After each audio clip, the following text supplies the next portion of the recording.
let's dive into our topic, which is chronic kidney disease. Chronic kidney disease is a long-lasting condition where the kidneys slowly lose their function to remove waste and extra fluid from the blood. It is diagnosed when the glomerular filtration rate is low or protein, which is when urine is found in the urine for more than 3 days. This, this disease affects roughly 1 in 10 adults globally and raises the risk of heart problem, kidney failure, and premature death.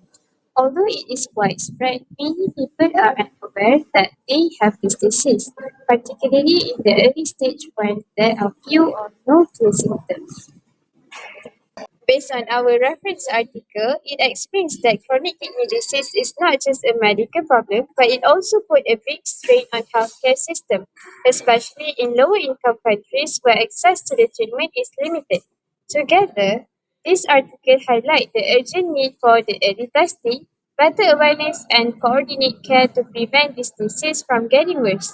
Tackling chronic kidney disease with a clear health policies and community support can help reduce its impact on individual and society.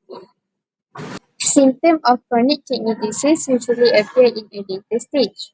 Common symptoms include tiredness, swelling in the leg, ankle, or face, or from urine, and frequent urination at night. Other symptoms are shortness of breath, nausea, vomiting, poor appetite, itchy or dry skin, and muscle cramp. Chronic kidney disease can also lead to complications such as high blood pressure, weak bones, and heart problems like chest pain or irregular heartbeat. These symptoms often develop slowly, so many people not realize that they have this disease. Regular screening is important, especially for those with diabetes or high blood pressure to detect it early. What actually causes this chronic kidney disease? Two most common causes globally are diabetes mellitus and hypertension, which is high blood pressure. For diabetes mellitus, high blood sugar level damage the blood vessel in the kidney, leading to diabetic nephropathy. Over time, this reduces the kidney's ability to filter waste properly. For hypertension, high pressure in the blood vessel can weaken or scar the small blood vessel in the kidney, making it harder for them to function effectively. Additional factors were emphasized especially in the context of global health. First is infection and environmental exposure. And in many low and middle income countries, infections such as HIV or hepatitis B or C, environmental toxin and contaminated water contribute significantly to chronic kidney disease. Second one is infection and environmental exposure. This factor can impair kidney development and function from an early age, increasing the risk of chronic kidney disease in adulthood. Moving on to the uncontrolled use of traditional medicine. Prolonged use of nephrotoxic drugs without medical supervision is a rising cause of kidney damage, particularly in settings with limited access to healthcare. The last one is aging and lifestyle factor. As people age, their kidney function naturally declines. Combined with the factor like obesity, poor diets, and smoking, the risk of chronic kidney disease increases. Treatment for chronic kidney disease, which is kidney transplant. There are a lot of possible treatment for patients with CKD, but today we are going to talk about kidney transplant. Kidney transplant is one of the common surgical procedures among patients with CKD that it is performed around the world for thousands of times yearly. One of the benefits of having kidney transplant instead of other treatment options like dialysis and something like that is that it generally offers a better quality life and also a longer lifespan for the patients.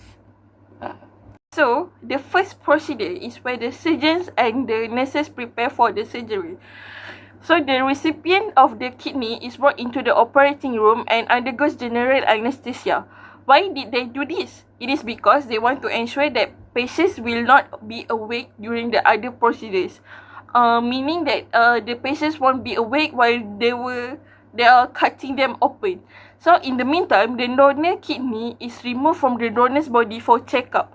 After being checked and make sure that the kidney is functioning properly, it will be kept in a cold and oxygenated solution to preserve it.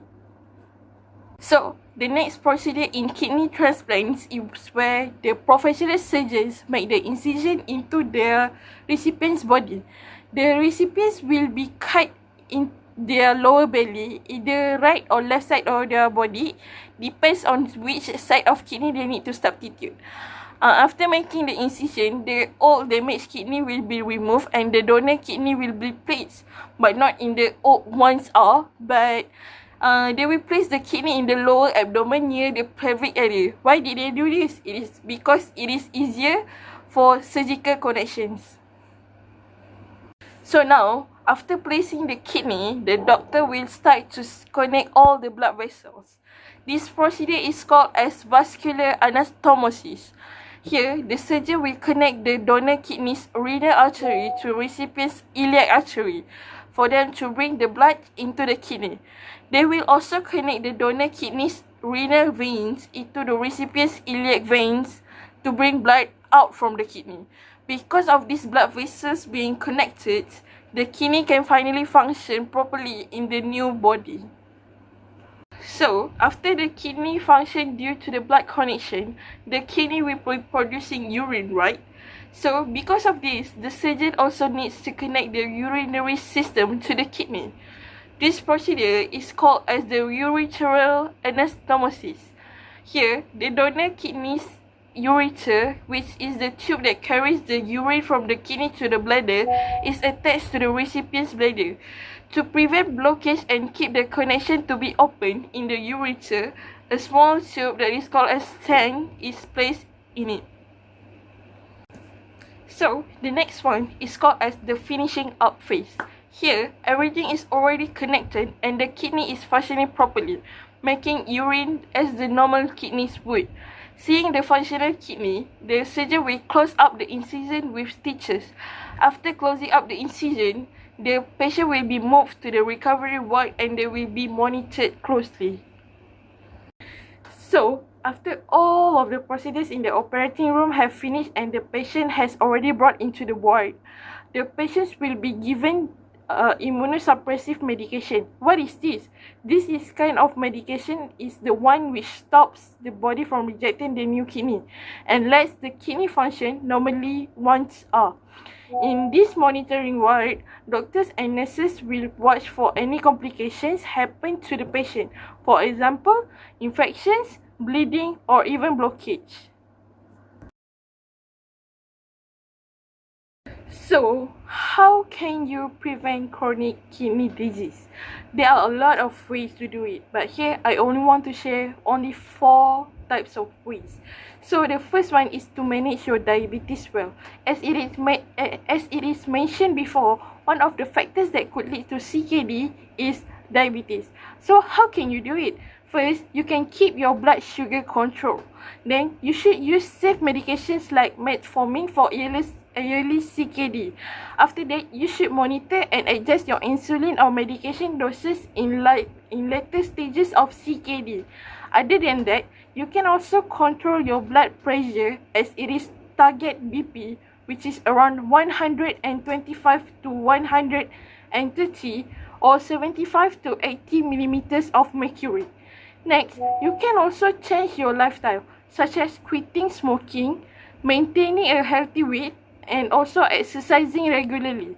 Last but not least, you should also avoid kidney harming substances like ibuprofen for painkillers and properly dose your medications depending on your body weight and immunity.